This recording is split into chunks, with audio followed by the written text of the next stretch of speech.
11वां second 19वां अध्याय। श्याम सुंदर का उद्धव से 4 तरह के भक्तों की कथा कहना।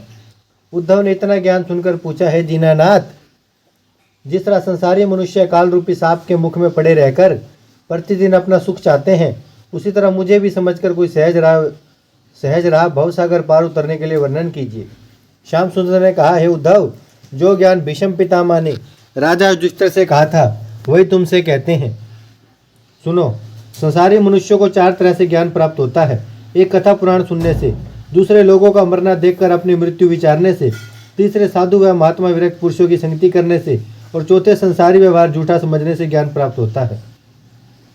परंतु कथा को प्रेम पूर्वक सुनकर उसमें विश्वास रखना चाहिए। हे उद्धव, मेरे निर्गुण रूप का ध्यान करने वालों को जीवन मुक्त समझो और उनके लक्षण सुनो। वे लोग जिस धर्म को करने से मुझे पाते हैं, उस कर्म का फल मुझे देकर कुछ चाह नहीं रखते। संसार में 4 तरह के भक्त होते हैं। एक, विपत्ति पड़ने या रोगी होने से मेरी भक्ति करता है। दूसरे, ज्ञान प्राप्त करने व भवसागर पार उतरने की इच्छा रखकर। तीसरे, द्रव्य, संतान व संसारी सुख पाने के लिए मेरा ध्यान करते हैं। चौथे, ज्ञानी जो मुझे परमेश्वर जानकर भक्ति करते हैं और उसके बदले कुछ इच्छा नहीं रखते। उनको मैं तीनों से अधिक प्यारा जानता हूँ।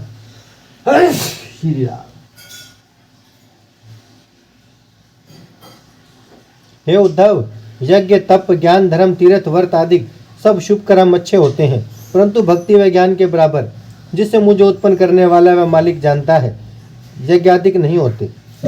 सो तुम भी ज्ञान की राह संसारी चाहना छोड़कर मेरी भक्ति रखते हो, इसलिए अपनी मुक्ति में कुछ संदेह मत समझो। इसके सिवा थोड़ा सा मुख्य ज्ञान और कहते हैं, सुनो।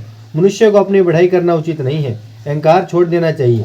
देखो, नाक, कान, जीवा, आँख, त्वचा 5 ज्ञान इंद्रियां और हाथ, पांव, वाकु, लिंग, गुद्दा 5 कर्म इंद्रिय और 11वां मन है।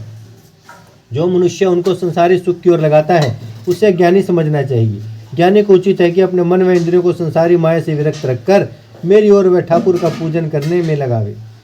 संसार में आदि, मध्य व अंत में परमेश्वर का चरित्र जानकर मेरी कथा व लीला प्रेम से सुने।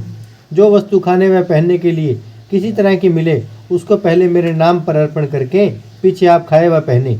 जो तड़ाक, बावली, कुआं व बाग आदि धर्म की राह बनवावे, सबका फल मुझे देकर अपने मन में इस बात का अभिमान न रखे कि यह शुभ कर्म मैंने किया है।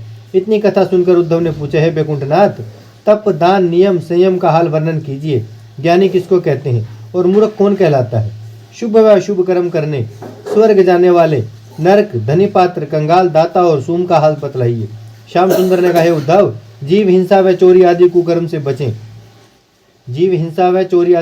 से बचे रहकर सच बोलना, गुरु और भगवान भी प्रीति रखकर वेद व शास्त्र का वचन सच जानना, बिना प्रयोजन अधिक न बोलकर सब जीवों पर दया रखना, यह संयम है।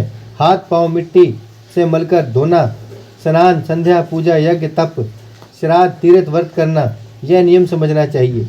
दान उसका नाम है कि विरक्त मनुष्य को कर्म छोड़कर मनसा वाचा कर्मणा किसी का बुरा ना चाहे।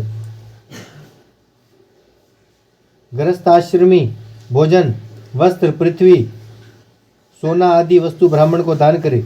तप यह है कि स्त्री भोग करने का सुख छोड़ दे। ज्ञानी वह जो शास्त्रानुसार राह चलकर अपनी मुक्ति का सोच रखे। जो कोई परमेश्वर को भूलकर अपना शरीर पालन करता है, उसे मूर्ख समझना चाहिए। मेरे वचन प्रमाण सब काम करना उत्तम राह है, उसके विपरीत चलकर कुमार्ग जानो। जो मनुष्य संसार में किसी वस्तु की चाह नहीं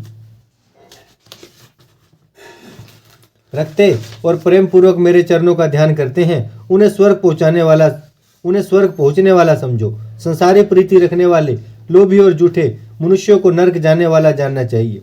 जो लोग ज्ञानी होकर मेरी भक्ति सच्चे मन से करते हैं, उनको धनी पात्र और जिसको संतोष न होवे उसे दरिद्री जानना उचित है।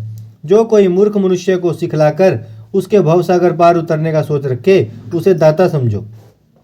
जो लोग अपने मन व इंद्रियों को न जीतकर उनके वश हो रहे हैं, उनको शुभ जानना चाहिए। हे उद्धव, जो बातें तुमने पूछी सबका उत्तर हमने दे दिया। जो कोई हमारा वचन सच जानकर उसी का प्रमाण करेगा, उसके लिए संसार व परलोक में दोनों जगह अच्छा है। ओम श्री लक्ष्मी नारायण जी नमः।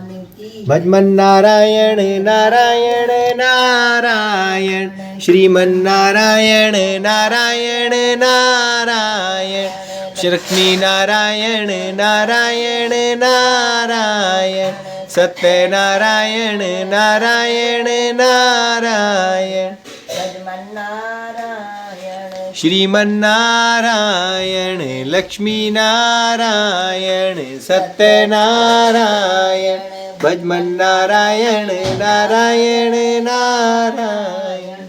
भागवत महापुराण की जय, लक्ष्मी नारायण भगवान की जय, गंगा मैया की जय, गीता माता की जय, सच्चियां जोतां वाली माता तेरी सदा की जय, भास्कर भगवान की जय।